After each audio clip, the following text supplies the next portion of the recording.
Good afternoon. This regular meeting will now come to order on May 20th, 2026 at 4:04 p.m. Good afternoon. This meeting was called for the purposes as listed on the duly posted meeting notice. Let us remember in our thoughts and prayers all those who have lost loved ones. At this time, please join Trustee Monica Reichart for prayer, followed by pledges. Thank you. Please stand. Can I stand, please? Let us pause for a moment of reflection. May we lead with wisdom, humility, and integrity in every decision made here today. May we remember the trust placed in us by our students, families, faculty, staff, and community. Guide us to prioritize what truly matters: opportunity, fairness, education, and the well-being of those we serve. Give us the courage to act honestly, to listen thoughtfully, and to work together with purpose, even when perspectives differ. May our choices reflect not personal interest or silos of special interest, but the greater good, good of the whole college, and the future we are helping shape for generations to come. Thank you for the opportunity to serve. Amen. I pledge allegiance To the flag of the United States of America and to the republic for which it stands, one nation, under God, indivisible, with liberty for all.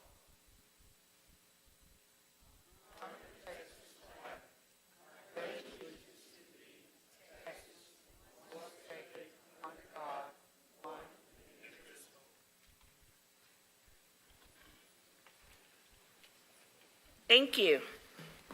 We're now ready to approve the minutes from the Academic and Student Affairs Committee, Audit Committee, Board Governance Committee, External Relations Committee, and Committee of the Whole meetings on April the 1st, 2026, regular meetings on April 15, 2026, and special meeting board retreat on April 23rd, 2026. Is there a motion to approve the minutes for April 2026? So moved. Second. It has been moved and seconded. Are there any corrections to the minutes? Seeing none, then we're now ready to vote on the approval of the minutes for April 2026. Voting is now open. Board members, please cast your vote. Sharon, that's yes for me. Rece- Adriana, Received. thank you. Yes for me, Sharon. Received.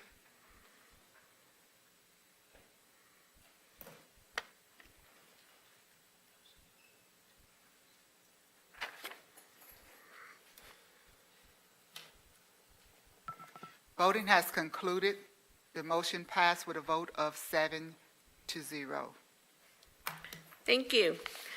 We will now move to our awards, presentations, and recognitions. Todd Duplantis will introduce the recognitions. Todd? Good afternoon.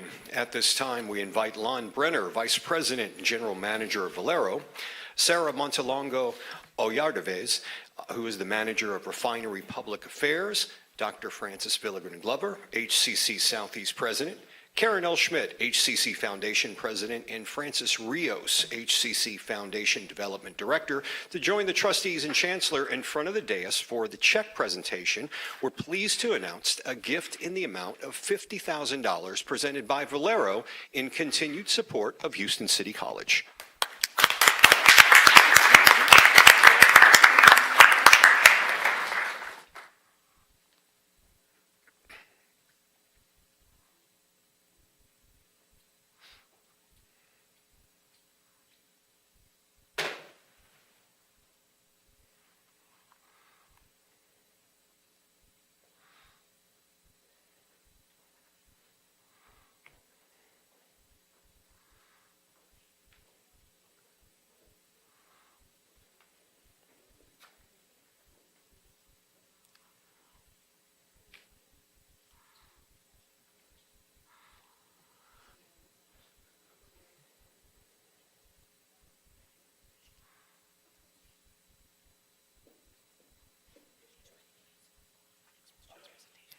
Okay, they're running late, so we're going to move to our next presentation. You may remain in front of the dais, Chancellor and Trustees. At this time, we're pleased to announce that the following students have been selected as 2026 World Impact Scholars from a highly competitive pool of applicants, and each will receive $2,500 scholarship.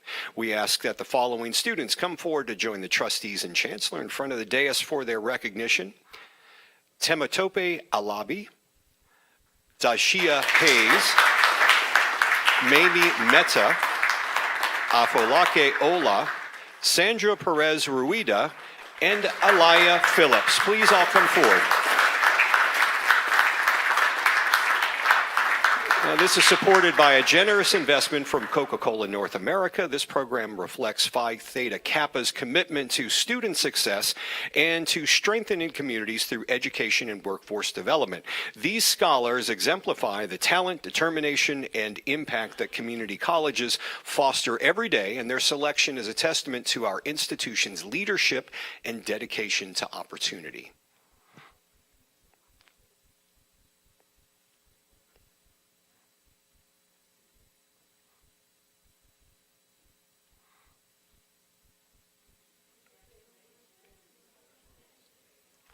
Congratulations to you all. Now, at this time, we pause to recognize the United Student Council officers from 2025 to 2026 in appreciation for their leadership and commitment to the student body and HCC.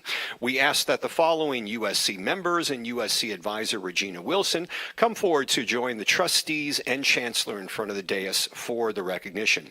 Gia Jones, President. Sharice Wright, Vice President. Gift Igboname, Secretary. Jane Agu, Parliamentarian. Phoenix Martinez, Treasurer. Maria Jose Viveros Requelme, Online Representative. And Mayela Figueroa, Humanitarian. Please all join the Chancellor and Trustees.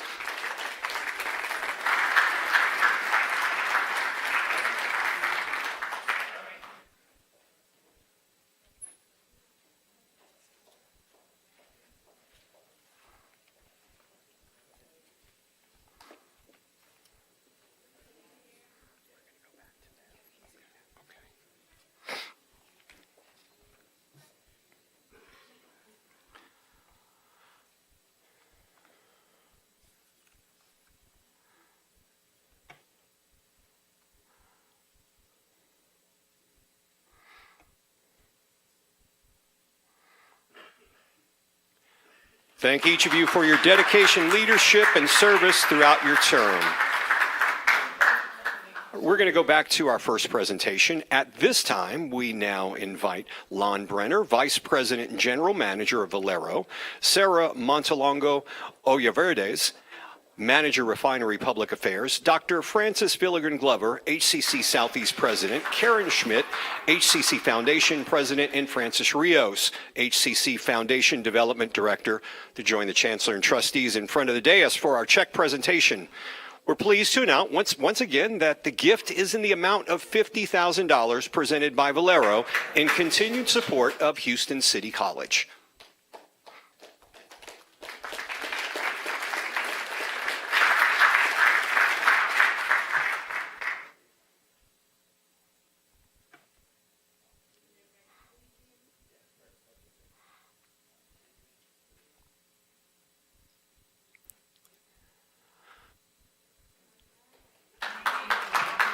Once again, thank you for your donation to HCC. Chancellor and Trustees, you now may return to the dais.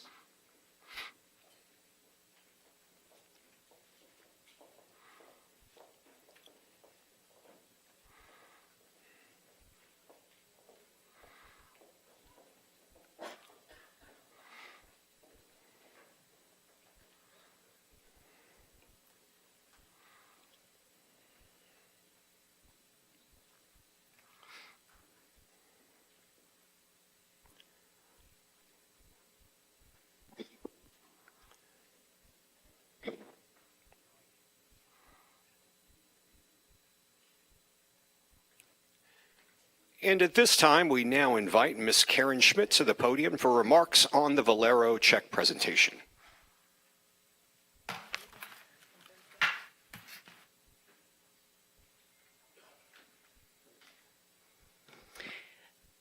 Thank you, Board Chair Laredo, Trustees, and Chancellor Ford Fisher. As president of the HCC Foundation, I'm honored to recognize Valero for their continued generosity and leadership. For the second consecutive year, Valero has invested $50,000 in scholarships, an investment that is not only financial but transformational for our students and their futures. We are especially proud to have Sarah, a Valero representative on our foundation board, reflecting a deep and meaningful partnership rooted in shared commitment to student success. Valero's support is changing lives, opening doors of opportunity, strengthening our community, and empowering the next generation of leaders. We are truly grateful for their dedication to Houston City College. At this time, I'd like to invite Mr. Lon Brenner to the podium for remarks from Valero.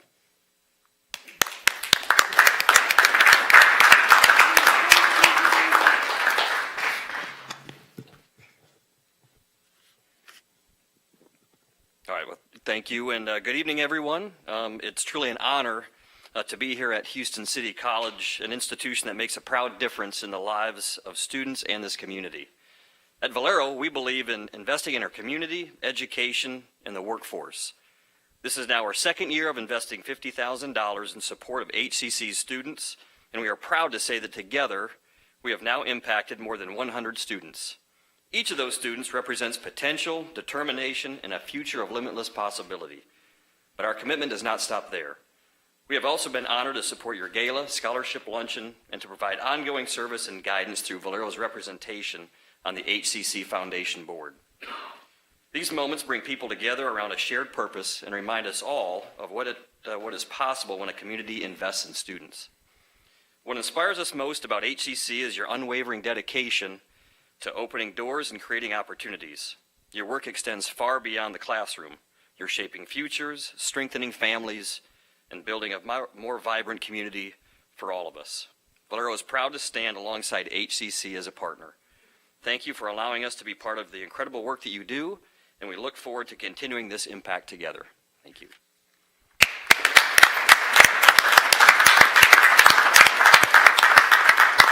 Thank you, Valero, for being a great friend and for contributing to HCC. Thank you. Madam Chair, Yes, Trustee Tamez. a point of privilege, first and foremost to my colleagues. My apologies for not being there in person. But I did want to say to Valero, thank you. Thank you for making a difference. Thank you for changing lives with your generosity. What you do in our community at HCC and community at large is incredibly impactful. So mil gracias and thank you again for everything you do, Valero, you and your team. Thank you. Thank you, Madam Chair. Thank Trustee you. Tamez, Yes. I just want to say to you, thank you, because I was going to say, because you know I would always say, I want you to give the gratitude from the board on behalf of the board, because you're always so warm and sincere with it. So I appreciate it, because I was about to get on my mic and say, Trustee Tamez, we need you right now. So thank you so much Thank you. for speaking on our behalf. Thank you. Thank you, ma'am.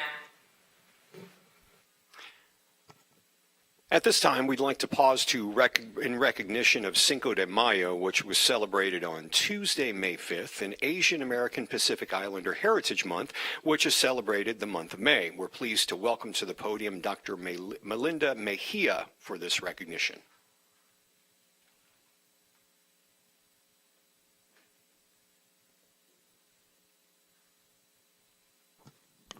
Thank you, HCC Board of Trustees, Chancellor Ford Fisher, and all in attendance today for your attention. Today, we acknowledge the Mexican American community and the Asian American and Pacific Islander community as we celebrate them during this month of May. I'd like to give special thanks to Dr. Bao Tran, Manager of Transfer Services, who joined me in this video project, and the HCC TV studio team for putting it all together. Please enjoy the video messages, and again, thank you.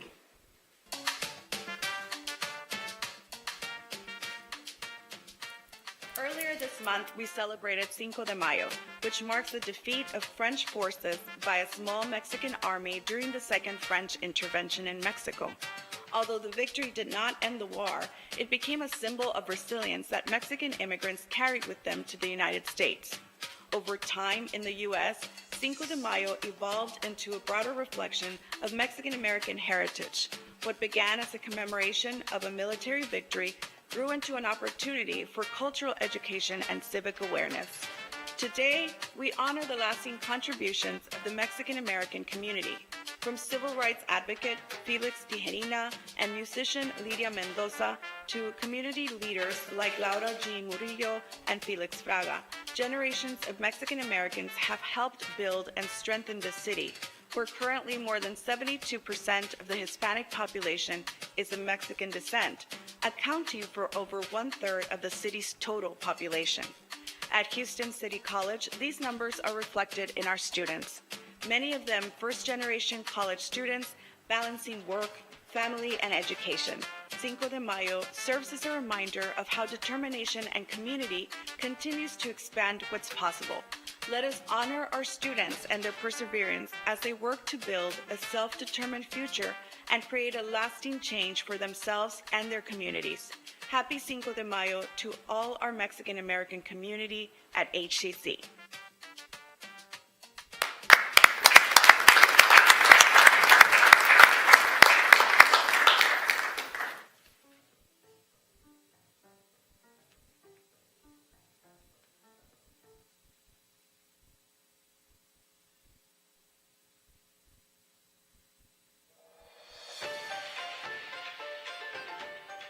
Across the art and science, Asian Americans and Pacific Islanders have played a vital role in shaping our society. Here in Houston, Vietnamese, Indian, Chinese, Filipinos, Pakistanis, and many other AAPI communities added to the character and energies of our city. We see their influence in our celebrations in scientific innovation, in the foods we share, and in what we listen to and watch, from K-pop to film on big screen. During the Asian American and Pacific Islander Heritage Month, we recognize these contributions. We honor leaders like Marie Medusa, the first tenured Asian American woman law professors in the United States and a pioneer voice in civil rights, and Peter Shai, who worked on N95 mass filtrations, proved critical during the COVID-19. We also recognize people connected to Houston and beyond, such as NASA astronaut Johnny Kim, the first Korean American in space, and Dr. Andy Chow, historian, founder of the Houston Asian American Archive at Rice University. Their work has brought greater visibilities to Asian American stories in the United States and enriches our lives.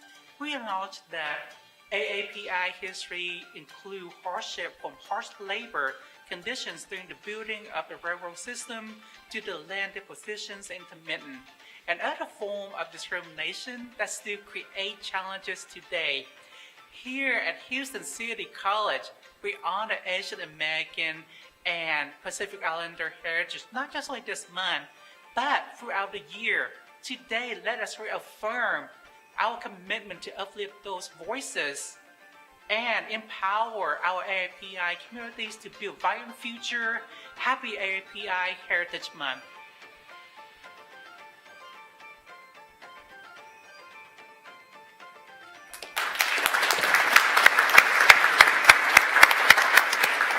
Madam Chair, this concludes the awards, presentations, and recognitions. Thank you. We're now open the floor for trustees to provide information regarding activities in their respective districts, an overview of conferences or workshops attended, and or to recognize individuals for outstanding contributions in the community that promote education and community service. We ask trustees to limit their respective comments to no more than 2 minutes. Thank you. We'll start on this end. Madam Chair, just briefly, you had mentioned last meeting that graduation day is our payday, and you were so right. Graduation was just wonderful. It just helps us refocus that everything we can do, you know, it's not about accolades, it's not about awards, it's about the students crossing that stage, the students with the hardest roads to travel being able to make it through. And it was just a true joy to be able to be there and share that. And also just also recognizing Miguel Figueroa Jr., who was profiled in the paper, who got the honorary degree, Gonzo, the artist. It was a real joy to be able to honor him there. So thank you. Thank you. Trustee Shubin. I want to start by offering or wishing a warm and early Eid Mubarak to those who celebrate. Hopefully everyone who celebrates will be able to take some time with family to relax and celebrate next week. I want to thank the West Loop team for a phenomenal community engagement meeting. We had a full house, and you could see the community partnerships form in real time. We had community members, we had business leaders, we had students, we had faculty. It was amazing to see. So thank you to the West Loop team for making that happen. It was the best attended community partnership meeting that I've had a chance to attend. Just really energized me personally. I also want to one-up Trustee Reichardt's comments on commencement. That was the most excited that I have seen either the students or the parents at any commencement I've participated in so far, and it's just a testament to the vibe that HCC is instilling amongst our students in our community these days. It was just really exciting to see how into it everybody was. I know that effort took a lot of blood, sweat, and tears from the planning team, so thank you to them for pulling it off. Had an opportunity to attend the music honors recital at the historic Heinen Theater a couple of weeks ago, including one of the students who sung the national anthem at commencement. Absolutely fantastic to hear the amazing artistic talents coming out of HCC. One of my favorite parts about Houston is our amazing kind of fine arts community and scene, and it's good to see HCC talent is feeding into that so that it remains vibrant for years to come. Also want to congratulate the broader HCC team, especially those at Stafford, for the Tesla MOU ceremony that we signed last week. Very exciting ceremony where we were able to consummate a very important partnership between us and Tesla, celebrate the first 12 graduates of that program, and hear Tesla's announcement and commitment to train another 250 of their new hires through the Stafford campus. Really exciting to see how quickly and how much that partnership is blossoming. And then finally, I know we're going to talk about that later, but Dr. Ford Fisher, I did want to take the opportunity to congratulate you personally for your Houston Business Journal Women, or the Lifetime Achievement Award, Women Who Work, that we were honored with. Really congratulations, and well-deserved and well-earned, so congratulations to you.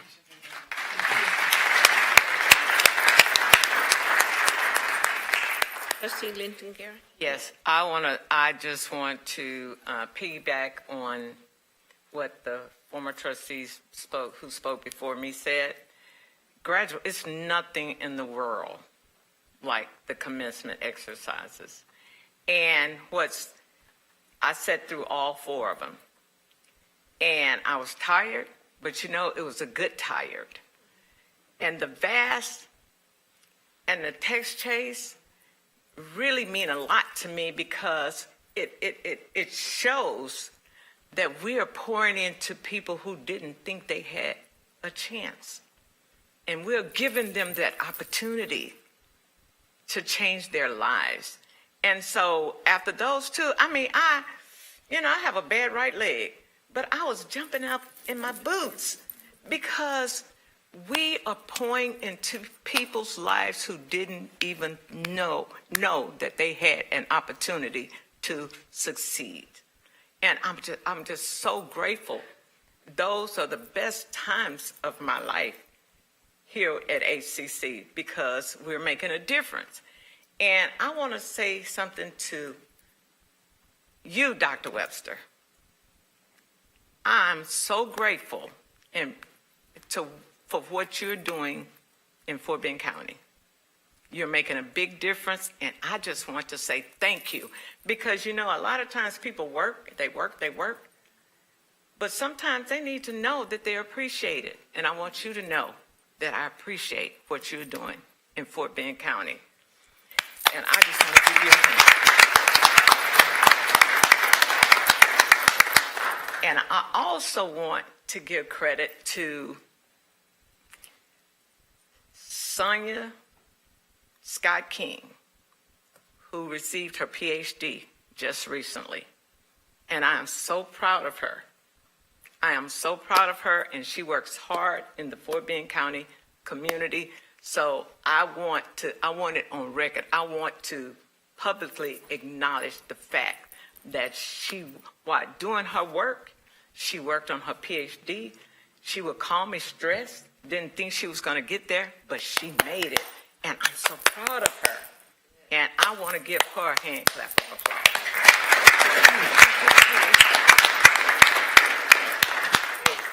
Trustee Wilson. No. Trustee Wilson, because, I'll go on forever. Trustee Wilson. I was out of town this last couple of weeks. I have no report, Madam Chair. You have a report that you came back safely. Trustee Davis. Madam Chair, can I move to assign Trustee Wilson's minutes back to Dr. Linton Gary? No. All right. Good afternoon. Happy May. Good to see everyone. Just a few updates from District 4. The last month has been quite active from the various pinning ceremonies that we've had at Coleman Health College. Graduation ceremonies those are nice, but the pinning ceremonies, that's the hit. That's where you really see the connection, the families, the expressions that you can hear very clearly when they yell from the audience. So we've had a bevy of those just over the course of the last several weeks. Dr. Harrison was gracious enough to tell me, you don't have to show up at all these. So I gladly accepted her advice and was judicious in when I was able to participate there. Over the month of April, had the opportunity to attend the State of Education luncheon, and I think a number of us were there. And Dr. Melanie Johnson of Collaborative for Children gave a presentation where she talked about her foundation coming up in Alabama and the 3 R's her mom told her about: reading, writing, and arithmetic. And I got to get that right. Reading, writing, and arithmetic is what she described, but she drew the correlation from her background to sort of what our students in Houston are experiencing, in that it's not all positive. And so I just think it was a reminder that as education institutions, we have to see our role as not just educating students when they get to us, but doing more to reach back to support building that pipeline, because ultimately the students we have to help matriculate through our system are a result of what's happened way before they get to us. So I think it's important that as a system we continue to focus on how we help partner with K-12 districts to better leave our students prepared when they get to us.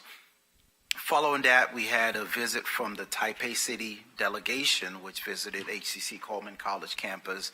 And this was the second year that we've hosted that delegation. Again, Chancellor, part of our efforts to build bridges with us and other potential international students that could be part of the HCC Eagle journey. Besides that, commencement was wonderful. There have been a number of things, just a lot that's been happening. I want to thank Dr. Young for arranging a tour for our state representative, Ann Johnson, who represents House District 134. I want to thank Trustee Cheban for participating in that.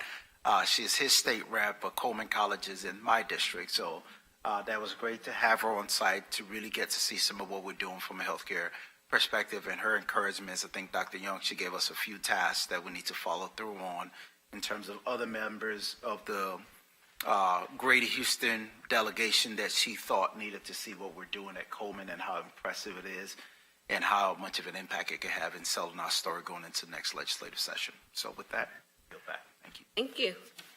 I'd also like to say on my District 8, congratulations to HCC Southeast for earning the TIAA Innovation Award for first-generation students attending college. So congratulations, Dr. Melvin. Also, being a Houstonian and an East Ender, I'd like to also again say thank you, Valero. Thank you, Sarah, for always remembering HCC and helping us out. They not only help HCC, but they also help the community in the East End, through food drives, supplies, school supplies, and even paying for our students to attend programs during the summer. So again, thank you to Valero. May y'all stay strong and healthy, and remember to come our way whenever, all the time. Also, congratulations to the VEX robotic program, again at the HCC Southeast. You gave them an opportunity to learn and explore and grow. And some of those students have gone on to state competition, and I always say I have nieces and nephews in the district. This is a real one. So his team there at Waltrip High School, they got invited to go to a world competition in Canada. So if they're able to get permission from their district, they're looking forward to going in June. So those are our future students. So we give them a big applause for going out there and doing well. Also, on this weekend, but always, we need to remember our fallen soldiers this Memorial Day, Memorial Weekend, and also thank you to those that are serving now, and prayers for all that they come back home safe. So thank you so much. Clap for veterans. Thank you. It's always a blessing to be able to celebrate a birthday. We extend our warmest happy birthday wishes to Trustee Sean Sheben, who celebrated his birthday on May 8th at graduation day with 4,000 students and parents. Thank you for attending both of the general commencement ceremonies on your birthday. We hope you had a wonderful birthday celebration, and we wish you many, many more birthdays. Thank you. Also, we're proud to recognize Chancellor Margaret Ford Fisher on receiving the Houston Business Journal Women's Who Mean Business Lifetime Achievement Award.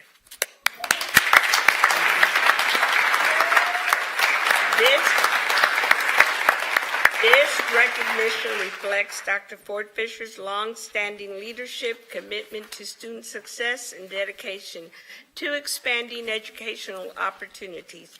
We congratulate Dr. Ford Fisher on this significant achievement in acknowledging her enduring contributions, leadership, and dedication services to HCC. So thank you.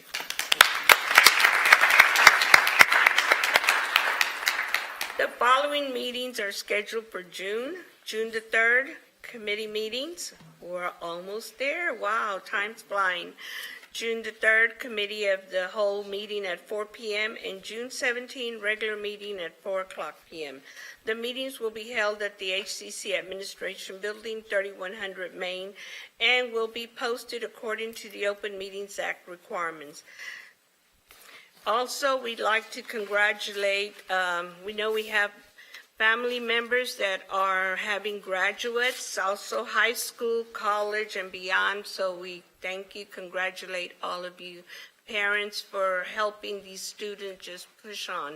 And so congratulations to all of you and those that have gotten degrees and doctor's degrees and beyond.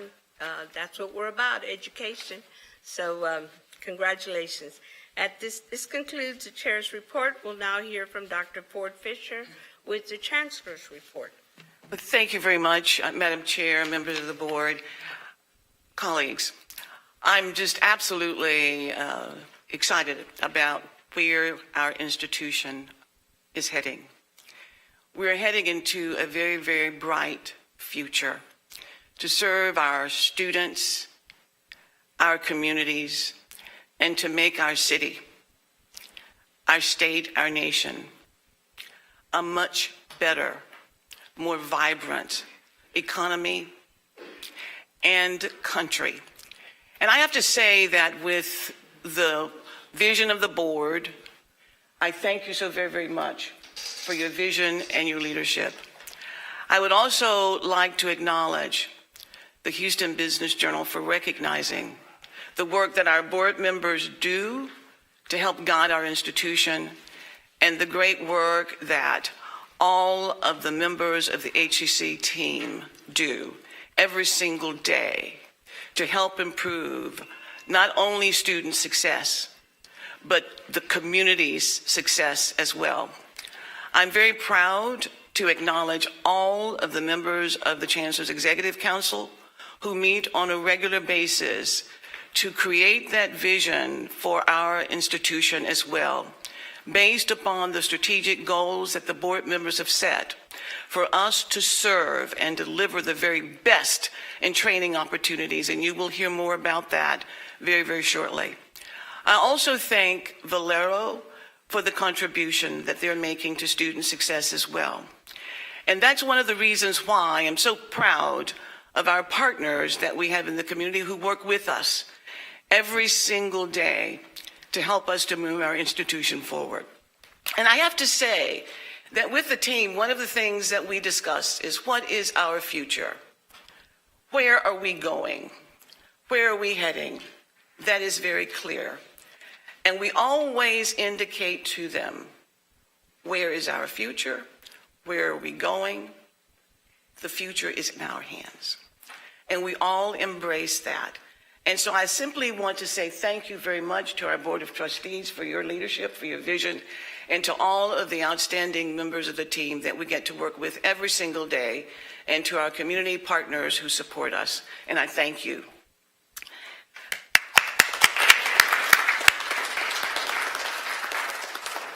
I would also like to share a report that reflects all of what we do to serve our communities, and we have the slide presentations that will come up.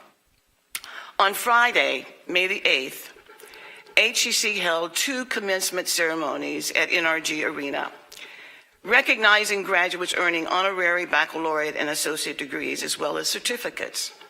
This spring, 4,529 students are projected to graduate, with 2,477 Eagles walking across the stage and being honored for their achievements. It was one of the highest that we have had in the history of HCC. With the vast graduation on May 15th, 54 graduates of HCC's Vocational Advancement and Skills Training Academy were recognized. Through participation in the VAST Academy, graduates established a foundation preparing them for employment, as well as meaningful participation in college, the workforce, the community, and life.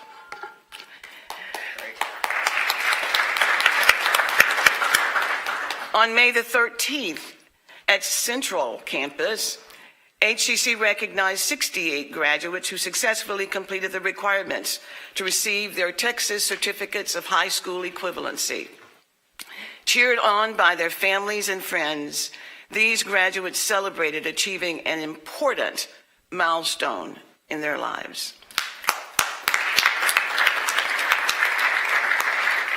And this really tends to accentuate the comments that I made earlier. And I want to once again extend my sincere appreciation to the Board of Trustees, the executive team, the graduation committee, to our community partners, to all of those persons who are yet to be named, who help to support our institution to move forward in a positive light. I also want to say that these ceremonies would not have been possible without the hard work of over 600 employees, faculty, and staff. And I would like to ask all who are present today and participated or provided support to please stand and be recognized, because we do indeed appreciate you.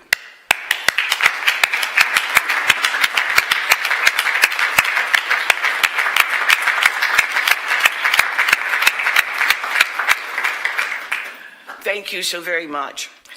On May 12th, we formalized an MOU with Tesla to strengthen workforce training and align our curriculum with industry needs, including customized training at our Stafford campus.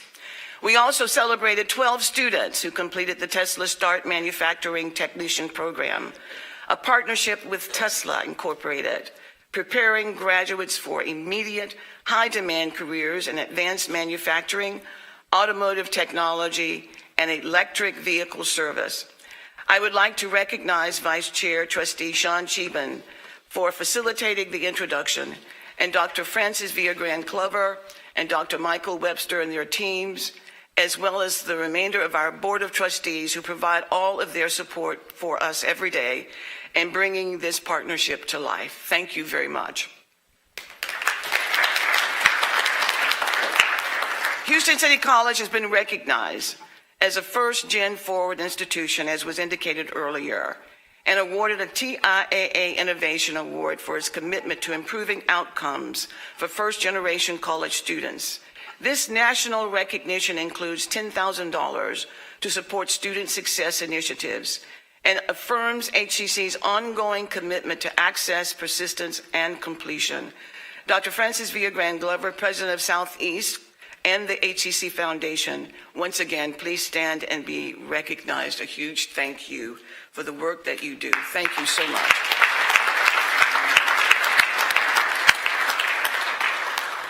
I am pleased to share that Houston City College's rebrand initiative has been selected as a finalist in the Reputation Brand Management category for the 2026 Public Relations Society of America Houston Excalibur Awards. In addition to that, Houston City College's Marketing and Brand Management Department has also been recognized as a finalist for a PR Daily Award, further highlighting the excellence and impact of the college's communications and branding efforts at both the regional and national levels. Dr. Rima Adil, Vice Chancellor of Strategic Communications and Marketing, and the communications team, please stand and be recognized.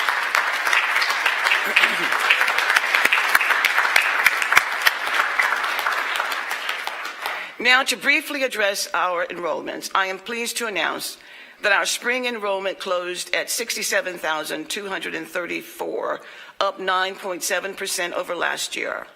As we monitor our annual enrollment, as of yesterday, HCC had enrolled 96,604 students in the academic year, an increase of 6.7%.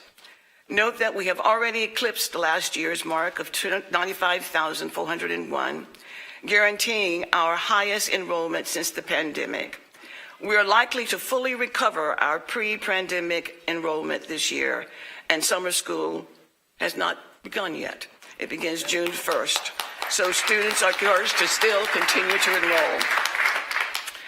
As I draw to a close, I'd like to say that on May 17th, 2026, HCC's total summer enrollment was 30,460, up 1.2% versus 2025. Credit enrollment is currently up 5.1%, while continuing education enrollment is down. Nonetheless, our dual credit enrollment, which is part of our credit career, is up 38.7%. HCC is at the beginning of the fall enrollment cycle. On May 19th, HCC's total fall 2026 enrollment was up 7.7% compared to 2025. This is primarily credit enrollment, as non-credit enrollment accelerates later in the summer. So I'd like to say once again, as I cap off my earlier comments, congratulations to the entire team. The future is in our hands, and you're making it a very, very bright one for all of us here at Houston City College, our city, our state, and our nation. Thank you so very, very much. Now at this time, I would like to invite the 2025-26 United Student Council President, Gia Jones, to the podium to present the USC Senate report. Ms. Jones.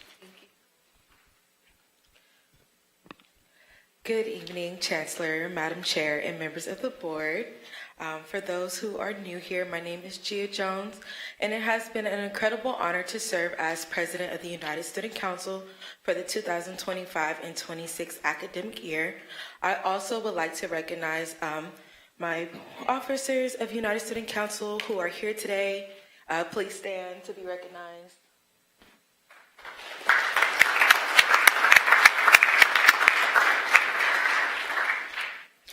As we close out this academic year, I would first like to recognize and congratulate the graduating class of 2026. Commencement was a meaningful celebration of perseverance, growth, and achievement across Houston City College. Watching our students walk across the stage reminded us all of the purpose behind student leadership: to serve, support, and create opportunities that empower students to succeed both academically and personally. Throughout this year, the United Student Council and the student government associations across the colleges remain committed to strengthening student engagement, leadership development, advocacy, and collaboration throughout the institution. Together, we work to ensure student voices were represented while creating opportunities for connections, service, and professional growth. This year, USC proudly welcomed and appointed new officers who stepped into leadership with passion and dedication. We also participated in statewide leadership opportunities, including the Texas Junior College Student Government Association Region 5 meeting, where students leaders engage in workshops focused on leadership development, teamwork, and communication, and mental health awareness. In addition, student leaders that had the opportunity to represent Houston City College during the HCC National Legislative Summit in Washington, D.C., this experience allows students to engage with higher education leaders, gain insight into advocacy and policies, and further develop as emerging leaders, both inside and outside the classroom. Serving as United Student Council President has been one of the most meaningful experiences of my college journey. This role taught me the importance of servants, leadership, resilience, teamwork, and using my voice to uplift others. I'm deeply grateful for the opportunity to represent our students and work alongside so many professional student leaders, advisors, faculties, administrators, and trustees who truly cared about student success. On behalf of the whole United Student Council and the Student Government Association leadership team, I want to sincerely thank the Board of Trustees for your continued support, encouragement, and investment into students' leadership.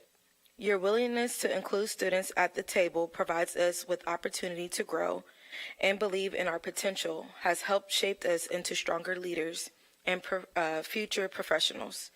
Thank you again for allowing us the opportunity to serve. It has truly been a privilege, and I am so honored to have served as your United Student Council President. Thank you. Thank you so very much, Ms. Jones.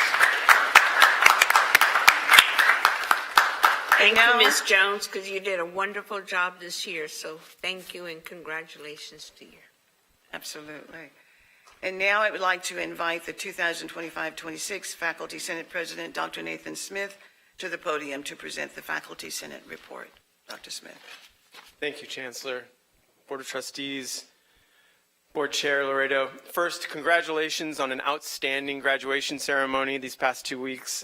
It was good to see you all there, and always a reminder of why we do what we do. The Faculty Senate has two small updates. First, we set the date and location for our fall Bedichek Orman auction. It will be held October 30th at the West Houston Institute under a more secure relationship with the HCC Foundation, working with faculty liaisons to ensure we provide the best possible experience for faculty, attendees, and donors. We hope you'll join us for some fun and fundraising. Last week, we hosted our Eagle Summer Seminar in Galveston.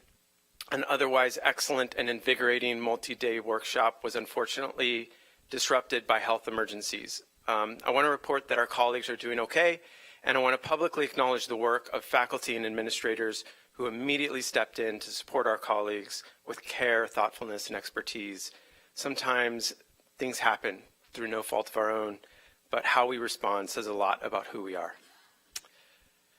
At this critical time, I just wanted to reflect on a couple of things from a broader perspective. You know, artificial intelligence is everywhere. It's changing what it means to educate students, how we assess them, how we maintain a rigorous academic environment. It's also changing the work of our work and our economy in ways we can't predict. Additionally, higher education, especially in Texas, exists in a tense political environment. Not a new one, but one where the stakes are rising.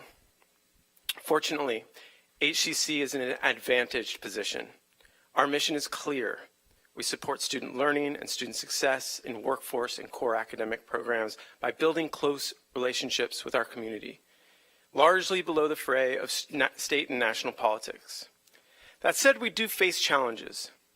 Speaking very generally, we educate older, more economically disadvantaged and less prepared college students than our peers. As the Kinder Institute has recently shown, that trend will continue due to local migration patterns affecting our area. So, it will continue to be difficult for us to compete with our peers for limited state funds. We can grow tuition revenue by enrolling more students, but that comes at the cost of hiring more personnel. We can't escape that fact. As a result, we need to have a very clear vision of who we are and what we do. We must have a realistic plan to increase student success and constrain costs where possible. This year, we are on pace to hire over 80 full-time faculty, including 30 new positions. That is amazing.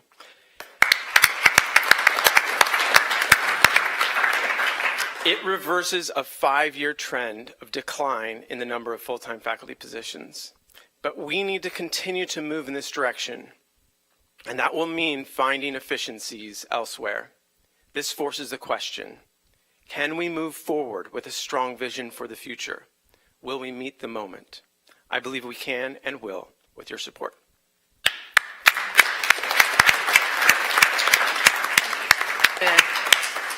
And so at this time, I would like to invite the Staff Senate President for 2025-26, Ms. Xella Flowers, to the podium to present the Staff Senate report.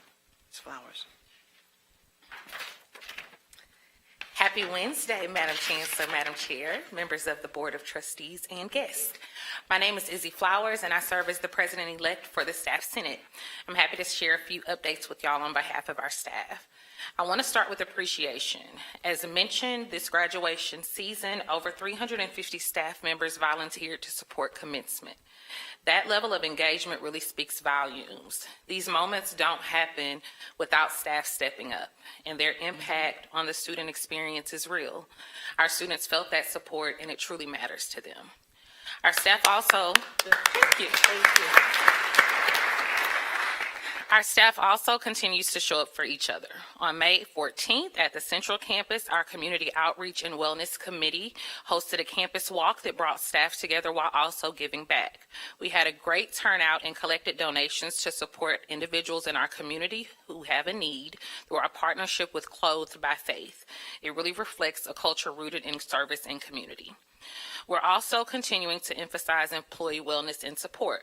Through our partnership with Talent Engagement and UTEAP, staff has access to confidential counseling and resources at no cost. It's a valuable benefit, but many employees still don't know that it's available to them. So Staff Senate is working to change that and make sure that staff knows that support is there and feel comfortable using it. I also want to highlight the Staff Senate Emergency Fund again. Fundraising efforts are ongoing because some of our colleagues are facing some real challenges and have some immediate needs. While our resources are limited, we are doing everything we can to help. I'd like to thank the HCC Foundation and Talent Engagement for their continued partnership in helping us grow this effort. Looking ahead, registration is now open for our third annual staff conference happening on June 26th at HCC's West Houston Institute. This year's theme, The City Experience, Impact, Care, Wellness, and Connection, really reflects our focus on supporting staff both professionally and personally. The committee has been very intentional in creating a space for connection, growth, and engagement. And finally, I want to emphasize the importance of the staff voice. Through our anonymous feedback form, we're gathering real data that helps inform conversations with our leadership. Just as important, it allows us to bring forth the actual words and experiences of our staff here at Houston City College. We may not resolve every issue immediately, but we will continue to show up and advocate consistently on their behalf. In closing, our staff are engaged, committed, and continue to show up for our students and for each other in meaningful ways. Our role as Staff Senate is to keep listening, supporting, and making sure they're heard. It is truly an honor to represent them. Thank you. Thank you so very much, Ms. Flowers. Madam Chair, this concludes my report. Thank you. Thank you to all that reported. Couldn't continue without you guys. Hearing what you have to say is very important, so thank you. A citizen desiring to appear before the Board of Trustees shall complete the application for hearing 24 hours prior to the meeting and file said application with the Board Services Office. Time allotted to each citizen or organization shall be limited to 4 minutes. The board may stop any speaker who makes complaints against specific trustee or employee or comments about the appointment, employment, evaluation, reassignment, duties, discipline, or dismissal of a specific employee, and may require the speaker to resume his or her comments in closed session as permitted under the personnel exception of the Open Meetings Act. At this time, there are no citizens signed up to speak before the board. Approval of consent agenda. Are there any items to be pulled from the consent agenda to be set aside for discussion, trustees? Seeing none, then we're ready to move on to the approve. Is there a motion to approve the consent agenda? So moved. We're now ready to. Okay, Trustee Tamez. Second 3 times. We are now ready to vote on the consent agenda. Voting is now open. Board members, please cast your vote. Sharon, that's yes for me. Dr. Tamez? Received. Thank you. Voting has concluded. The motion passed with a vote of 8-0. Sure. Yes. A moment of privilege. We have a number of donations that are in the consent agenda. Just wanted to quickly read the names of the people and companies to recognize their generosity.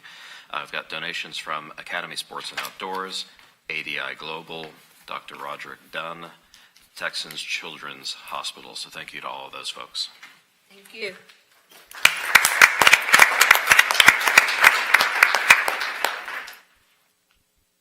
Now, topics for discussion and/or action. Is there a motion to approve item A, acreage tractor mowing and related services, project number RFP 26-15? So moved. It has been moved and second. Dr. Ford Fisher will introduce the item. Thank you, Madam Chair, members of the board. This item is a recommendation for your consideration of approval to execute a contract with Cyril Incorporated DBA Houston Grotech to provide acreage, tractor mooring, and related services in accordance with RFP 2615. And with your permission, Madam Chair, Vice Chancellor McCracken will provide an overview and respond to questions. Thank you. Thank you, Chancellor. Thank you, Madam Chair. This is a contract award for a 2-year base period with 3 optional 1-year renewals. The winning bidder is also subcontracting 25% of the contract to Certified Small Business One Great Lawn LLC. This is to mow approximately 193 acres at multiple campuses on a monthly basis. Trustees, any questions? Yeah, I have a question. Yes, Trustee Davis. Mr. McCracken, this question is not really tied to this particular matter, but on our RFP, RFQ log, we have solicitations going back almost 2 years, 2024, that still remain open. So I'm trying to understand what exactly does that represent? Why do we have these items? Were we going to procure it? Have we not? Did we budget for it?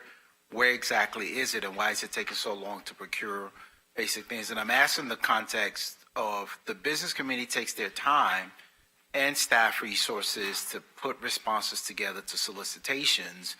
And so when it seems to go nowhere, we have this perpetual log that just kind of keeps rolling on. And so I think I can answer a portion of that. So a lot of times what you're seeing is that those items stay on the log until all of the contracts associated with that are completed. And one of the items that we identified in the last couple of weeks really has been that we have cases where a particular vendor, particularly when we award a pool, can't come to contract terms during the negotiations, and during that time it stays open, and eventually those contract negotiations fail, but we're not consistently going back and closing that out, and so it remains on that blackout period, and so that's why it remains up there. But generally what you'll see is that once Evaluation is completed. If it has to come to the board, it's coming to the board pretty promptly. But then you'll notice it stays on that list for a long time afterwards. We need to clean up that back-end process to speed it up.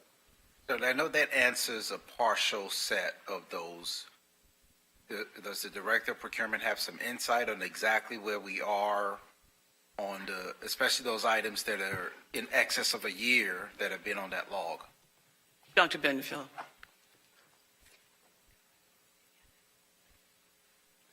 Thank you, Madam Chancellor. Thank you, trustees.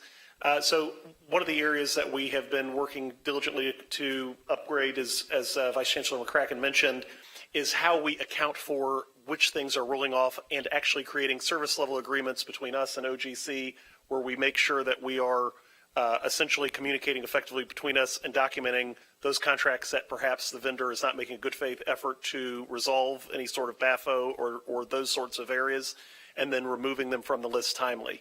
We're also working on examining how we clarify those things that are prohibited communications, et cetera, so that the board and other members of the vendor and HCC community can understand how we are able to effectively work together even as we pursue best value procurements. Are there any items on that log that maybe are not likely to move forward and they're just still floating out there? There are likely items on the list that need to be removed. Thank you. Seeing no other questions, voting is now open. Board members, please cast your vote on the acreage tractor mowing and related services. Sharon, that's yes for me. This is Dr. Tames. Received. Thank you.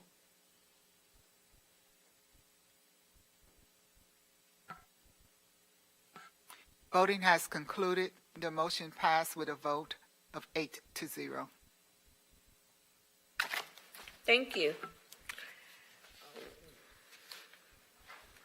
The next item is to ratify the letter of support submitted in response to the HCC call for presentations for the upcoming annual Congress on October 26th in Chicago, Illinois. The abstract for the proposed presentation, Leading with Care, Wellness and Institutional Culture, was submitted by the deadline of May 15, 2026. Is there a motion to approve item B? So moved. Second. It has been moved in second. Is there any discussion?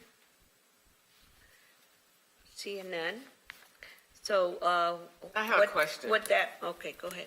I see Dr. Vanderbilt Stallworth's name on here. Will she be presenting? She will be one of the presenters. Okay. Yes. And that's what I was going to say. It has to be a board member, and then it could be faculty and staff that are part of the presentation. Okay. And so hopefully we'll be there to show support. Yeah. Voting is now open.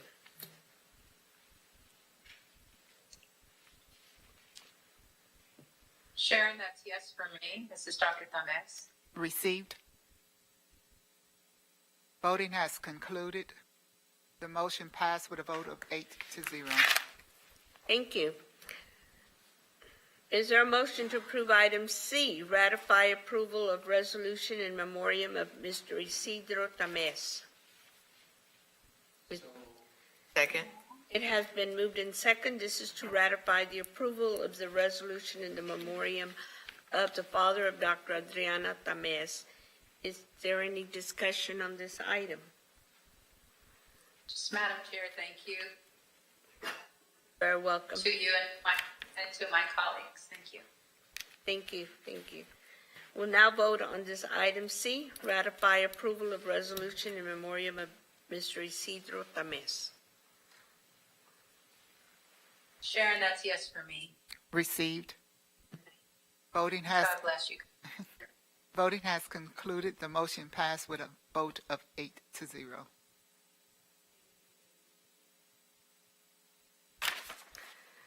Next, we move to item D, HCC Foundation Quarterly Report. This is a report item. No action is required. Dr. Ford Fisher will introduce the item. Thank you, Madam Chair, members of the board. This is a discussion item that provides an HCC Foundation quarterly report. And with your permission, Madam Chair, Ms. Karen Schmidt, President of the Foundation, will provide an overview and respond to questions. Thank you very much, Chancellor, Madam Chair, and trustees. It is my honor and privilege to present the fiscal year 26 first quarter report through December 31, 2025. Next slide. There's no clicker up here. Okay, it's up. Okay.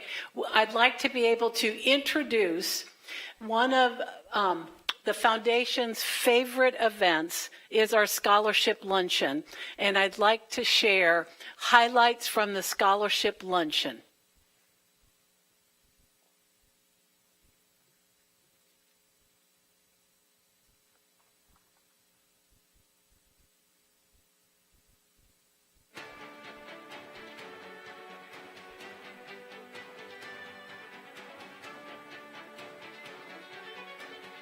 Today, we are witnessing what happens when generosity meets opportunity. Our donors are removing financial barriers and creating real pathways to economic mobility for Houston City College students. These scholarships fuel persistence, graduation, and career success. When you invest where it matters most, you are supporting HCC students and you are building Houston's future. When I got the scholarship, I was surprised. I actually got it around lunchtime on just a random day, and I was like, wow, I received a scholarship? What is this about? So I was able to come up to HCC and inquire about it and understand what I was receiving. I received $1,000 for the scholarship that I was able to use to help me with books and tuition and fees, which really helped me. I think it's important for Houston City College to give scholarships because there are a lot of people out here that may have dreams or goals, and sometimes we may not have the finances, but we really want to achieve something, so the scholarships really help us to keep pushing through. It almost felt not real. It almost didn't feel real, but a lot of gratitude and relief for receiving it. I think the scholarship has helped not only myself, but so many others to be able to have an opportunity to be able to go to school without worrying about finances. I just want to say thank you so much for allowing me this opportunity here and for letting me be a recipient for this scholarship as well. This happens to be one of my very favorite events of the year. When we get to sit, break bread, and we get to meet the recipients of these scholarships. Writing a check is easy. And I think the foundation itself has the hard job of figuring out which one of these wonderful people, students, is deserving of a scholarship. And we pride ourselves on the David and Jean Wiley when it's full freight, books, tuition, a full year. And so when they get a scholarship, it really means something. The wonderful thing about it, though, is HCC is a wonderful springboard. They come, they get their first 2 years. And college is so expensive these days. And if you can get your base degree and not have to, well, hopefully get a scholarship, but if not, you still pay a much smaller price than if you go to a full 4-year school when you go your first 2 years. And since so many kids these days end up with horrible debt out of college, if they had done something like this for their first 2 years, they wouldn't have been saddled with quite as much debt. And the other thing I enjoyed all of it, but when we saw one of our former scholarship recipients, and she now is at Channel 13, I'm going, makes a mama and dad proud to know that we met her back several years ago when she was one of our recipients, and I'm going, look how far she has come and what a springboard HCC has been for her.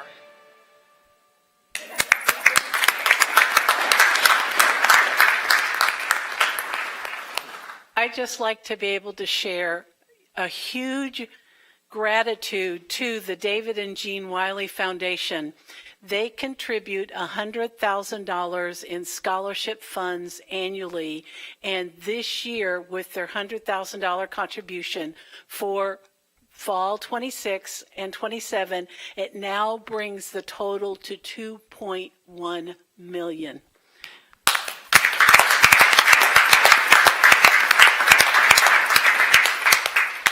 And you couldn't find better ambassadors for HCC than Norma Gaynor. I mean, she and her husband are just incredible, and we thank them as trustees of the foundation, and we are so grateful for their investment in HCC student success. That $100,000 funds 40 students a year. So over time, look at how many students that is funded. So this just gives you the report for the first quarter of fiscal year 26. This is the HCC Foundation mission and vision.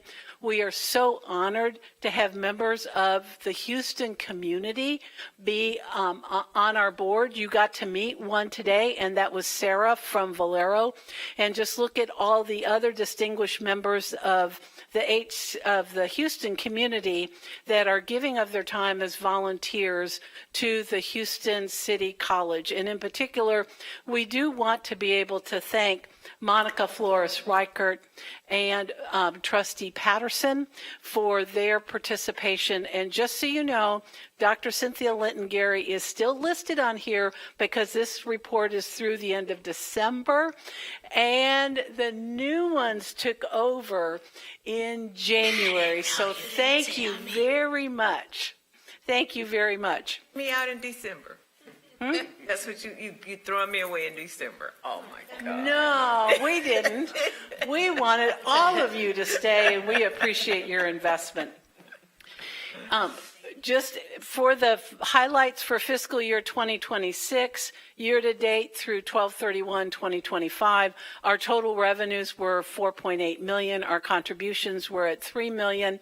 The funds provided to HCC were at $2.5 million, and HCC's investment was about $500,000.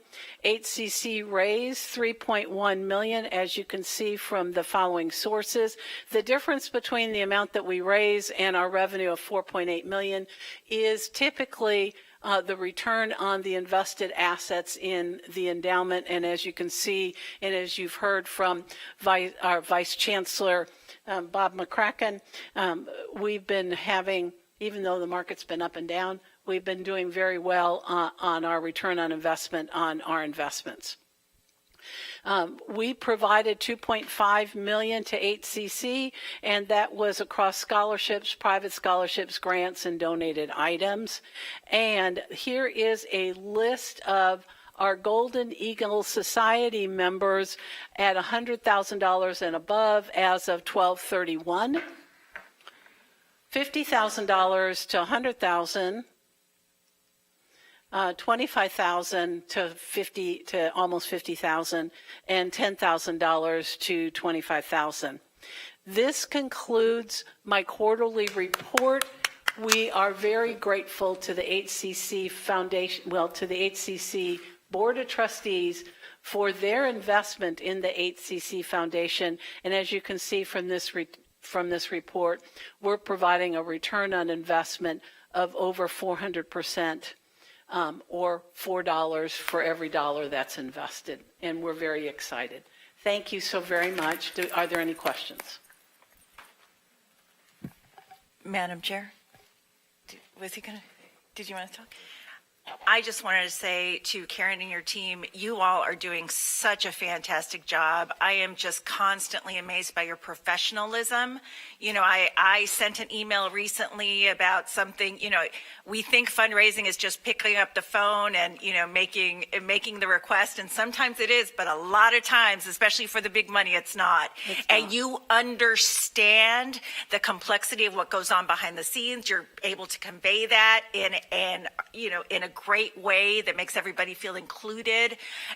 Your team, you know, I get emails from you all being on the board, and I mean, they are just exceptional. So you keep your board members well informed, and you just do a fantastic job for our students. And you're such a critical piece of being able to get our students across that stage. And I just wanted to thank you and your team for all of your hard work throughout this year. Thank you so very much. We really appreciate it. And more importantly, we appreciate the vision of the Board of Trustees for the direction of where Houston City College is going. We also appreciate the leadership and the vision of Chancellor Ford Fisher, who has continually said to us, take fundraising to the next level.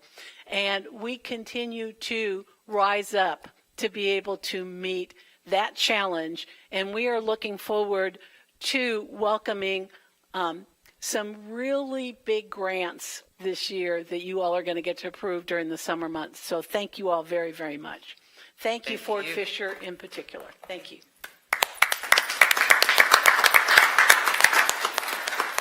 Thank you, Karen, for a great job. Keep it going and keep it coming. We'll now go to item E. Oh, excuse me. Trustee Wilson. I was just going to Mr. ask. Davis? Sorry, Ms. Smith, did we make any progress with the naming policy that I know the foundation has been trying to work with Office of General Counsel on?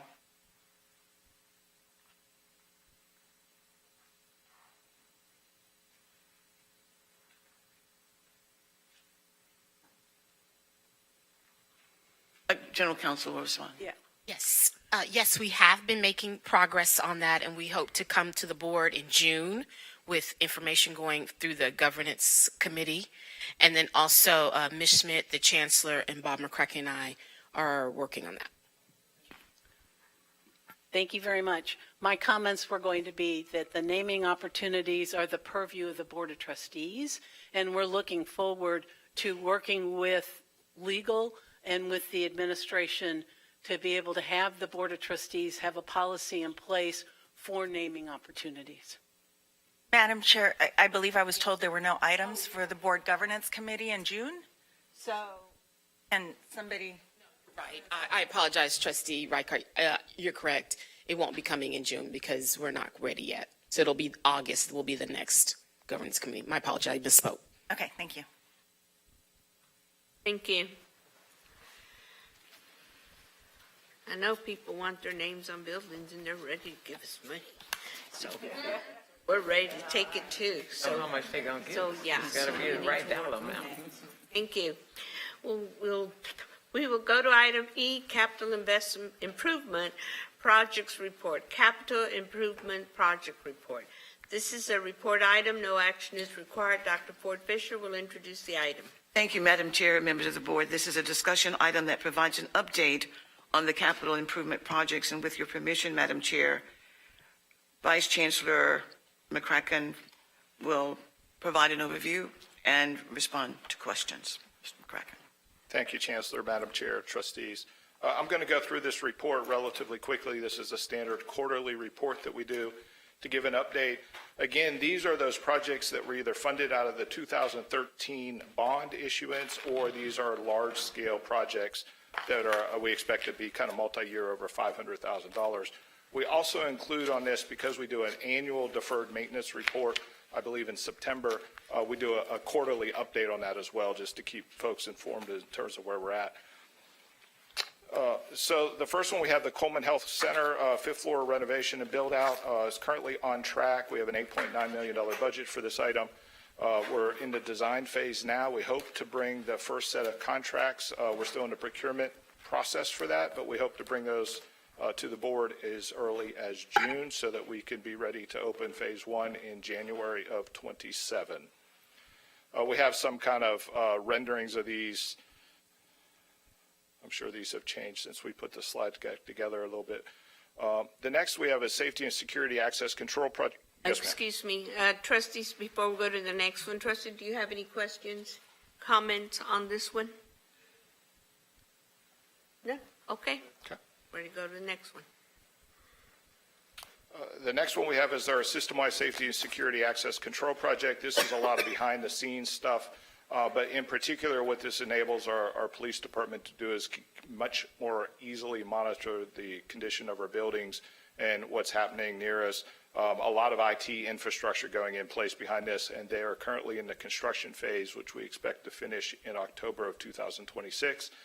Budget for this was $2.7 million. It's currently on track. One challenge with this project is that we have to get permitting for anything that is controlling door locks or alarms, and those permits come through City of Houston. So far, we're on track with those, but there's potential delay with that, trying to get those permits because it's literally building by building. Trustees, any questions on this?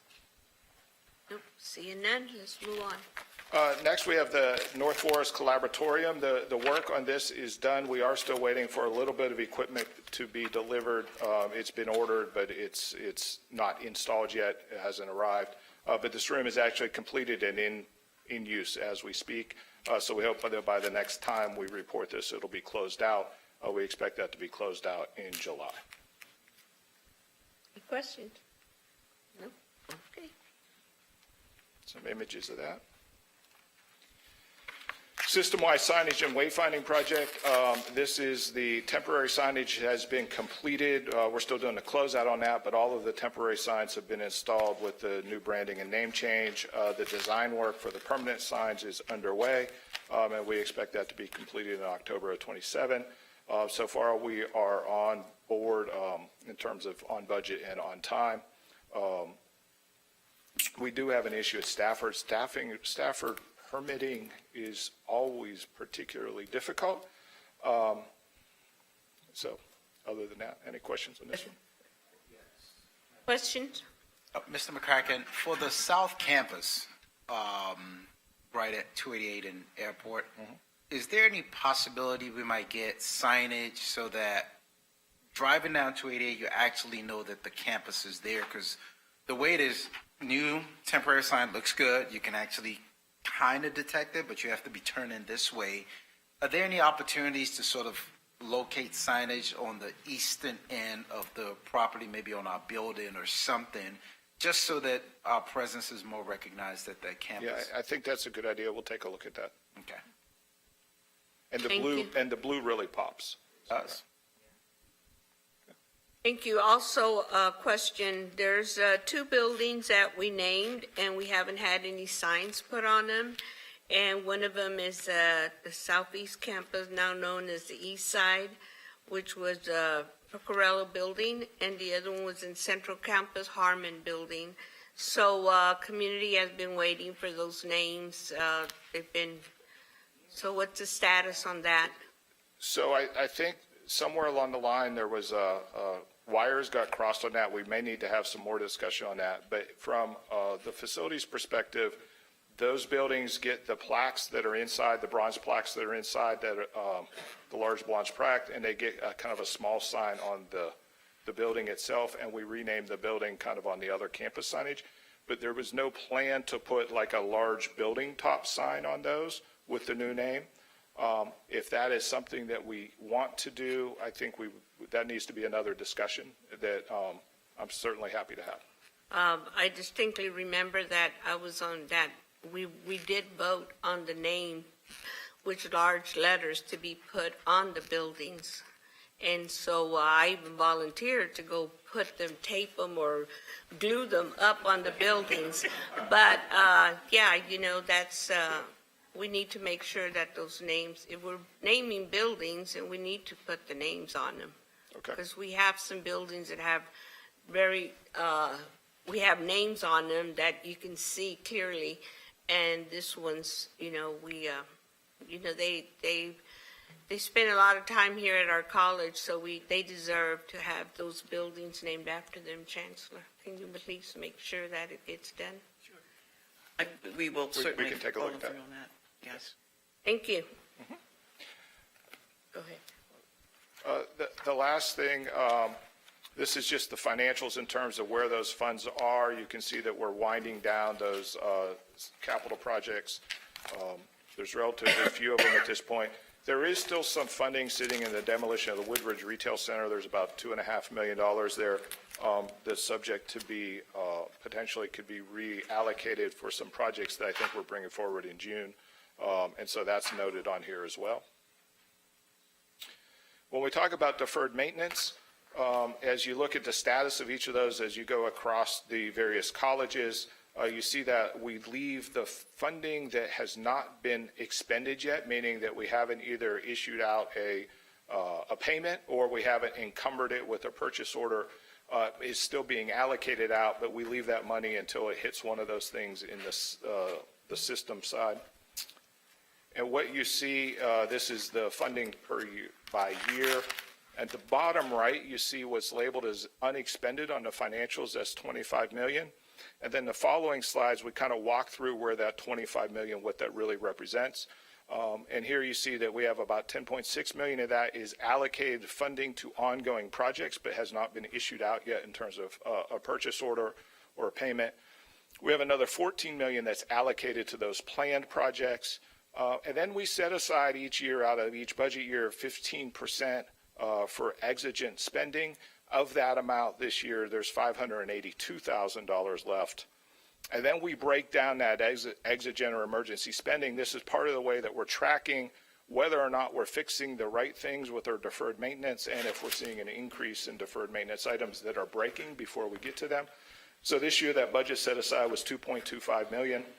You can see the types of systems that money has been sent on. Again, the biggies are the mechanical, and then the exterior and site items. And so there's about $582,000 left in that exigent fund. We go through a 10-step process each year as we update the database so that our data is not stale. The original data was done back in 2019. We have essentially completed that process for this year, have done the prioritized listing, included that in the budget decks that you've already seen. And then next step would be as that gets approved or not in the budget at the June meeting, hopefully. And then we kind of restart the cycle.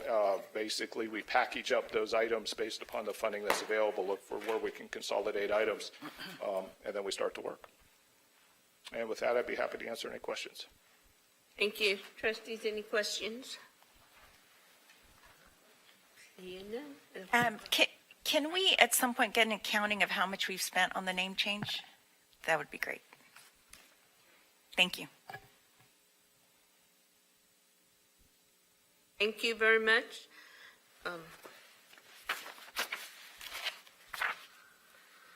We'll move to item F, Enterprise Resource Planning, ERP Update. This is a report. No action is required.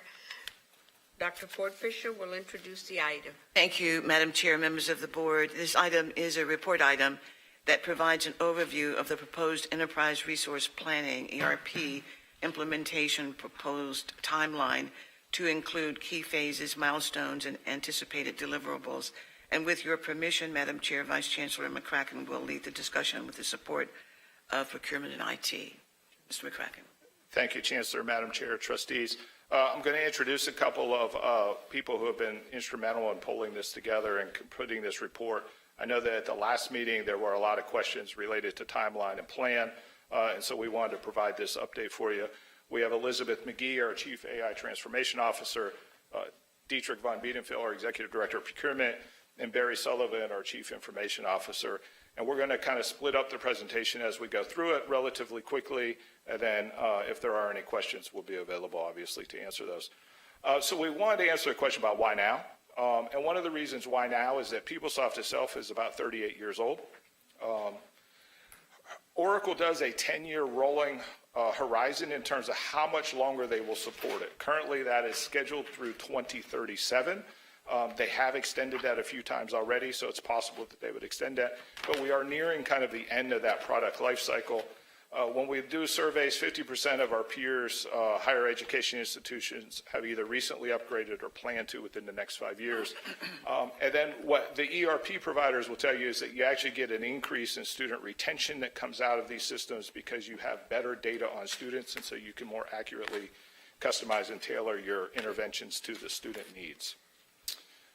When we talk about what are some of the benefits, currently our data is very fragmented database. We've talked about this quite a bit, that we have 3 separate systems. We spend a lot of time to try to produce usable information out of the data that we have. Dr. Burge's team in particular just does a tremendous amount of work in that area. Our reporting tends to be backwards looking, and it's very hard for us to do kind of predictive forward looking. because of that data structure. And our student interventions, when you watch our student services workers, they have to go through multiple screens to do that. We're addressing a lot of that through the EAB Navigate system to try to start pulling those systems together, but it really impacts our ability to help students because you have to look in so many different places to pull the data that you need to have a meaningful conversation and help the student take their next steps. Our reporting, again, is relatively static, limited capacity to do the future forecasting. Workflow automation is pretty limited. The biggest issue is that our data is in separate silos and not always even in the same data structure or the same naming conventions, whereas putting all of the data in one place into kind of a consolidated system is a core capability of any of the new systems. It's also very difficult to do mobile. So it's difficult to students to access our system through mobile apps because they weren't built for mobile. If you think about 38 years ago, that was before the iPhone. And so that was kind of a thing that's been added on, whereas in the new systems that is built in. And then ultimately staffing. It's increasingly challenging to find people with those deep existing skills in PeopleSoft as more and more people transition to the new systems. The skill set of the employees that we can gather tend to be geared more towards those new systems. When we talk about an implementation strategy, we're really, and this is an aggressive strategy, but we're really talking about 2027 through 2031. And we're doing a phased deployment to try to reduce the risk. So we're not changing everything at once. We're kind of doing it in waves as we go. Focusing on back office first before we do the students. So we get the back office functionality in place, and then we move to the student side, which is more complicated. We know we need external resources to support internal subject matter experts. People can't do their day job and the transition at the same time, so we need to bring in those extra resources. But we're going to do kind of at the same time, we're doing data integration and change management in the different components of the element. We know that we need to support it with our internal project management teams to support that change management process. And that we know that we have kind of a waves as we go, and then we hit target milestones, and we do the conversion, and then we move to the next. And with that, I'm going to turn it over to Dietrich to talk a little bit about the procurement timeline. Thank you, Madam Chancellor, Board Chair, Trustees. Again, as Vice Chancellor McCracken mentioned, this is a pretty expedited timeline, and so as we move through this discovery and evaluation phase, we've already begun that project initiation and governance establishment that is determining those subject matter experts and end users in-house who will have to establish what those guidelines are for the selection of the ERP and implementation. At present, we're setting up meetings so that vendor engagement and Q&A to determine those qualified pools. And then we'll move through vendor demonstrations so that these prospective vendors can demonstrate their qualifications and aptitude beyond simple price, but also their capacity to deal with our major institution. Of course, during this process, we'll do evaluations and total cost of ownership modeling. And hopefully by August, we're looking at the ERP vendor and the implementation partner selection. And then, again, on this aggressive timeline, to expeditiously but also compliantly procure this software and the tools. We'll have that executive alignment, so what we call the decision gate, and looking forward to an October board consideration and approval. I'll turn it over to Mr. Sullivan. So this is a tentative implementation plan. So if we were to implement the ERP, we would start in January of 27. So the bottom part of the slide that you see that's gray, that's the development, the configuration, the data conversions, the testing. That's all going to be going on at the same time. So we would start January of 27 with a go live of financial aid in October of 27. And the reason why we would choose these dates, some of these dates are very key. So October is when the FAFSAs are released by the federal government. We can then do our verifications in October. We would then move on to January 1st, where we could go live with payroll and HR for the same reason, W-2s. It's easier to do something at the start of a session rather than try to implement or convert in the middle. Then we'd go live with budgeting in February of 28, and then again back to financial aid in May of 28 to do packaging and awarding, and then in August of 28, we would go live with financials and procurement. And then start student around the beginning of 28 to the middle of 28, and that would go out. Most ERP systems right now are looking at a 24-month minimum for student because of the complexity and most of the time the customizations that have been done. So our go-live target date would be March of 2031, although we could move it up a little bit, depends on how well we can do the other ones. But we want to stabilize the back office first. So we bring the back office up and we stabilize. So this is looking for a 5-year implementation, which is pretty standard across most college institutions this size. So I guess we'll take any questions anybody has. Trustees, any questions? Trustee Sheben. I've got two. Mr. McCracken, good to see you brought a posse this time. Barry, you said the magic word with this, which always worries me, customization. So there's a right way and a wrong way to do these kinds of projects. The right way is to adopt the workflows of the tool that we select during procurement. And then there's a big workflow migration, change management, the human side of it, which can be just as painful and equally expensive as the software hard side of it. So first question is, have y'all thought through that element of the planning? What kind of people are we talking about? And if we're doing this the right way instead of the wrong way, which is to try to preserve our existing workflows and then we drown under a mountain of technical debt, does that change this timeline at all? No, well, first of all, it's going to be a SaaS product, so we're not going to be able to do any customizations. It's kind of called configuration, so we'll configure the software to a certain level. We'll have to accept the processes that the software can give us, and we'll have to make those changes on our end, and that's something we've taken into account. That's why we're looking for like a 2 or 3 year implementation for student. That's the piece that's most visible to the public, and we certainly want to make that correct. This engagement's probably about a 30 to 35 year engagement, considering we've had PeopleSoft now 27 years. So we want to do it right, and the way we do it is extend it as long as we can. Not as long as we can, but extend it to a good outcome. And I appreciate that response. And I know we've got there's a budget amendment and probably some procurement action over the next couple of months. I think certainly before we take action on procurement, it would be good to see that change management, human behaviors, workflow side of the plan, just so we have a sense of the magnitude of the staffing impact. Just my experience, and I know Trustee Davies has heard a lot about my day job, I'll bring it up again, that this is a lot of people and it's very disruptive, and we don't focus enough on it at our peril. Second question I have is we talked very early in the budget cycle this year about our aspirations around a new AI transformation officer. And Mr. McCracken, you wisely cautioned us that we really couldn't reap the benefits of AI until we had a new ERP in place. And so my question is, do we start to see potentially those benefits after the first few implementations? And are we kind of working those plans in parallel so that the second that we've got a new foundation to build on, we're reaping the benefits in the AI space? Yeah, I mean, so one of the benefits that we'll get, as soon as we move to this new implementation, we would see those benefits. But on the student side, where that's going to be later, we will be moving PeopleSoft to the cloud, and we'll be able to get the Oracle AI agents that they've built. Right now, I think there's currently like 3,000 of them, so we can build on those and modernize PeopleSoft a little bit so we can get better productivity out of the student side of it.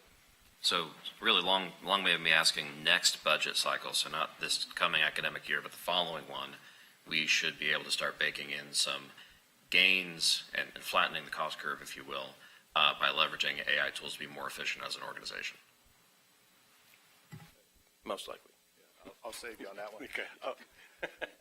Yeah, I would think so, particularly if we do a multi-year budget, right, and if we go to that longer-term budget. The reality is that when we're talking about 2028, we're going to really be in the midst of a lot of this, and so it may not show up particularly heavy in 28, but certainly in 29, you should start seeing that payoff.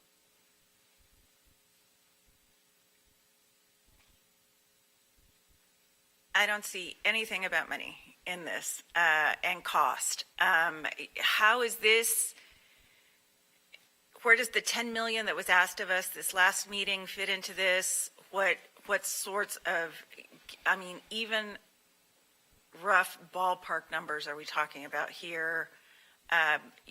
Just in general, I mean, I'd love it broken out by phases, but we have nothing so far. So what can you tell me? I think you're going to be really frustrated with me. I'm going to apologize in advance. We can't really talk about the pricing until we do the procurement. And part of that is the fact that depending upon which software you go with, you have two components to the cost. You have a conversion cost, which is that transition cost, and that's going to vary depending on which system you go. But then you have your long-term subscription cost that is also going to vary depending on which system you go. And there's a third cost related to that that's kind of a hidden cost, which is that while you're doing this transition, you're still operating the old system. And so part of it is a timing cost, that the longer you're doing both systems, you're paying for two systems ultimately. We can say the $10 million is not going to pay for the whole project. The $10 million was really our attempt to meet the request to start setting aside funding when it was available, because we know that the upfront costs are those first 5 years are the highest cost. And we know that pulling all of that money out of current operating year budgets is going to require us to make some changes in other areas. And by setting aside the $10 million in advance, we can help kind of spread that pain out. Right now, we don't know exactly what you want to do with the 10 million. It's just going to be a fund for the future for this? It's part of, so when we bring the procurement item to you for approval, it's going to have the cost, right? It's going to be in the procurement item. When we ask you to actually approve a product and a plan, it's going to have the cost with it. A part of that cost is going to be, how is it funded? The fiscal impact, how is that funded? We believe portion of that is going to be funded from this 10 million. There may also be a portion of that's funded from operating budget. And so until we get those costs, it's hard to give an exact answer on what that mix is going to be and also what the timing of those costs are going to be. And I apologize. I know it's a frustrating answer. I just don't know where this $10 million figure comes from. The $10 million figure, honestly, was the amount of money we thought we could pull out of the current year operating budget to set aside. It was based on excess revenue.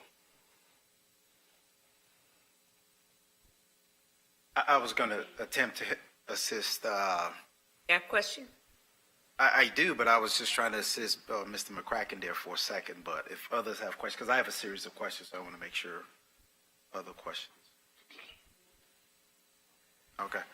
So, Dr. Benefield, on your procurement timeline, what would the vendor engagement and Q&A consist of?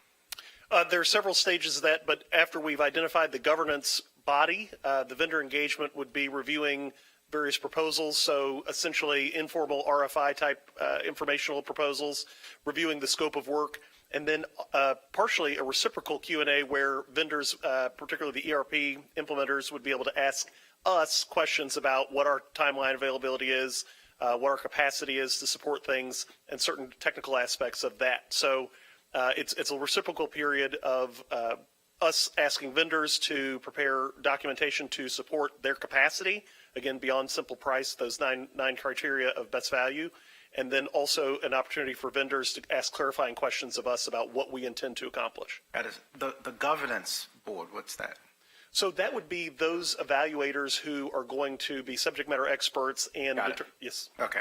Mr. Sullivan, so this is a unique type of procurement, if you will. You've just explained to us that the way this SaaS is set up, software as a service, it's not really attuned to customization. You can make some configurations to fit what you need. So I think in the back of my mind, I'm wondering if informal engagements are sufficient to really delve deeply enough, since the three companies that offer this service, essentially, Ellucian, Oracle, and PeopleSoft, Workday. Am I? General Counsel. I don't think we've selected. No. What are the providers out there that could possibly deliver the kind of ERP system that we desire? Yeah, I mean, you have Elucian, you have Workday, you have Oracle, you have Genzabar, you have, I can't think of the other one. So There's it's a couple handful more. of them. There's 5 or 6 of them. So I'm not sure they would all fit this size institution. correct. And so the question becomes, are your informal RFIs sufficient, or do you need more of a deep dive to really talk through the complexity of our system, so on and so forth? How do you envision that? Davis, we need Just counsel to. yes. To the extent any specific questions are on the procurement, I would ask if we could adjourn to closed session because we are in that procurement process. But if it's just general overview, but anything specific that would have to do with how we would look to pick a vendor or narrow it down. I don't that believe would be, I've raised anything that remotely comes close to that, have I? maybe you could repeat your question. My question was the informal Q&A, is it a sufficient setup in which you can really engage substantively to the depth that this might necessitate? Because as you alluded to, we don't get to customize. You get to pick a solution and then adapt it to the workflows and the whole For the bit. most part, true. So just getting a bunch of vendors in the room and going through an informal RFI. So that engagement. So that's why I think to fully answer your question. I don't think your question is, but to fully answer it, it would require, I think, some detailed understanding of the procurement, because the procurement is more than just an informal RFI. It's more detailed than that. I'm fine with That's all that. I would just say. I'm fine with answering in closed session. Okay. Mhm. Oh, the other side, this is not a procurement question. It's the human element of this. So you get the SaaS implementation going. Trustee Cheban has asked, and Mr. McCracken responded that we can anticipate some cost savings down the line. Presumably that's people. I don't want to put words in your mouth. And so for those people who've been operating on a system that's been in place for 27 years, what's our thinking on how we position them for success within the new system? Do we need to think about them being retrained? Do we need to have Ms. McGee conjure up some system where they can all get AI chips implanted in their brains so they can speed up their learning process? How are we going to approach that? I'll give you a quick answer for what I've done. So I've done 7 conversions in my past life. The experience I have is that typically people who are close to retirement will decide to retire. We would like to retain them as our backup and then move forward with bringing in some new people to essentially work the new system. So you're going to have turnover. It's just the way an ERP system goes, any kind of major implementation. But I don't see us eliminating positions. I see us maybe repurposing those positions to other places that can better serve our students, better serve the board, better serve the community. I don't know as though we'd get rid of anybody. I don't think that's our plan. And you're absolutely correct. The number of people who are going to require some additional training and support is really large. When we think about the number of employees we have that touch these systems, it's pretty much every employee touches it at some level. And some of it touch it as kind of a primary function of their job. And so that has to be a part of the implementation plan. Part of when we talked about the kind of risk strategy around was that internal project management team. We know that oftentimes external project managers are not necessarily sensitive to some kind of to the employees. They may not realize what employees are entirely doing. They're focused kind of on the technical aspect. But that internal project management team knows our people, knows our systems, knows our processes, and can help us kind of transition people. We're not envisioning this being a cost savings because once it's done, we're able to eliminate a lot of positions. We do expect that some people may leave during the course of it. But really, we're hoping that what we get out of it is improved efficiency by better performance, right? So that if we can keep the same number of people and grow and we don't have to add, or if we can get better performance on the student outcome side without having to add.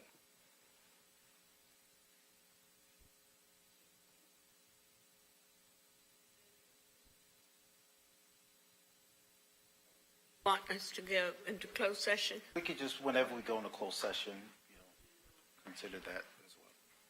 Thank you all. All right, thank you. The next item is a closed session item, so the board will now adjourn to a closed executive session under the Texas Government Code Section 551.071, 551.072, 551.074, and/or 551.076 of the Open Meetings Act, as stated in the notice of this meeting. Any final action, vote, or decision be required in the opinion of the board or any matter considered in closed session, such final action, vote, or decision shall be taken up in the open meeting or a subsequent public meeting of the board upon notice thereof. This meeting is hereby adjourned to accept. I had a candy in my mouth. Adjourn to executive session at 5:55 p.m. For those trustees joining closed session via video conference, please be reminded to disconnect from the opening session of the meeting and join closed session with the WebEx link provided for closed session. So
The open portion of this meeting of the Board of Trustees of the Houston City College is now reconvened at 7:55 p.m.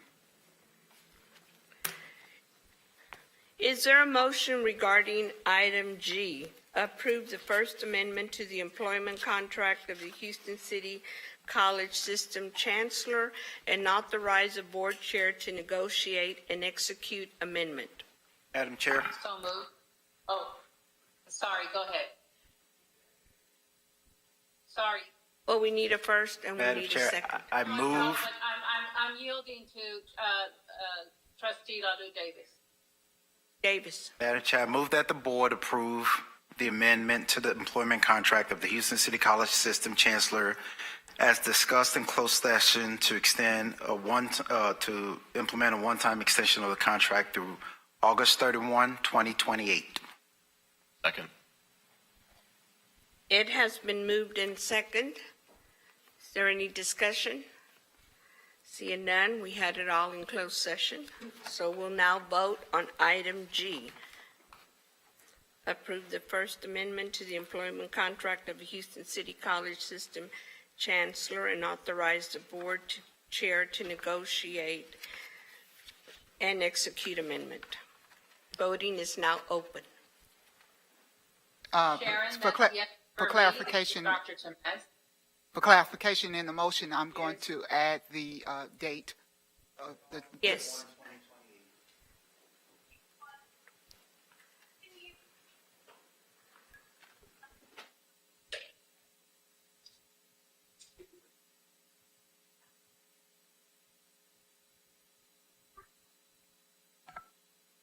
So the motion reads to approve the First Amendment of the employment contract of the Houston City College System Chancellor through August 31st, 2028, and authorize the board chair to negotiate and execute the contract. Correct. We have a first by Trustee Davis and a second by Trustee Cheatham.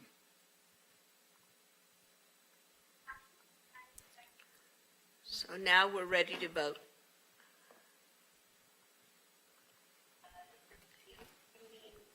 And Sharon, that's yes for me. Dr. Temez. Received. Dr. Vanderbilt Stallworth. Dr. Vanderbilt Stallworth, that's yes for me. Received.